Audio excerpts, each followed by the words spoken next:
முக்கிய ஆதாரம் கொடுத்த ஜாய் கிறிசல்டா. மாதம்பட்டிக்கு சுத்து போட்ட காவல்துறை. வீட்டுக்கே பறந்த சம்மன்.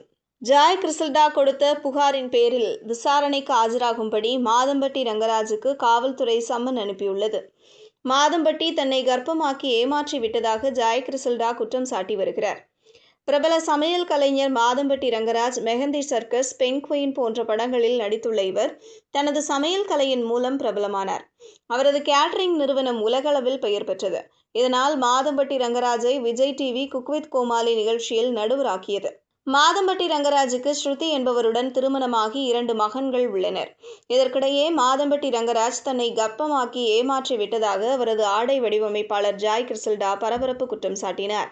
தொடர்ந்து மாதம்பட்டி ரங்கராஜ் தன்னை கோவிலில் திருமணம் செய்த புகைப்படத்தை வெளியிட்ட ஜாய் கிறிசல்டா, மாதம்பட்டி தன்னுடன் நெருக்கமாக இருக்கும் புகைப்படங்களையும் வெளியிட்டு பரபரப்பை ஏற்படுத்தினார்.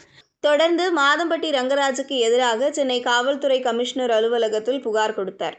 இதன் பிறகு மாதம்பட்டிக்கு உள்ள செல்வாக்கு, பணம், பலம் காரணமாக தனது புகார் மீது காவல்துறை நடவடிக்கை எடுக்கவில்லை என்று கூறிய ஜாய் கிறிசல்டா, இது தொடர்பாக முதல்வர் ஸ்டாலினுக்கு வேண்டுகோள் வைத்திருந்தார்.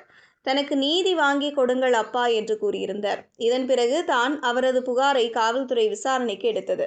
இதனைத் தொடர்ந்து ஜாய் கிறிசல்டா சென்னை 1000 விளக்கு பெண்கள் மற்றும் குழந்தைகள் பாதுகாப்பு பிரிவு அலுவலகத்தில் நேரில் ஆஜரானார். சுமார் 6 மணி நேரம் பல்வேறு கேள்விகளை கேட்டு அவரிடம் விசாரணை நடத்தப்பட்டது. பின்பு செய்தியாளர்களிடம் பேசிய அவர், எனக்கும் எனது குழந்தைக்கும் நீதி வேண்டும். இதற்காக நான் எந்த எல்லைக்கும் சென்று போராடுவேன். இந்த விவகாரத்தில் காவல்துறையினர் நடவடிக்கை எடுப்பார்கள் என்ற நம்பிக்கை உள்ளது என்றார்.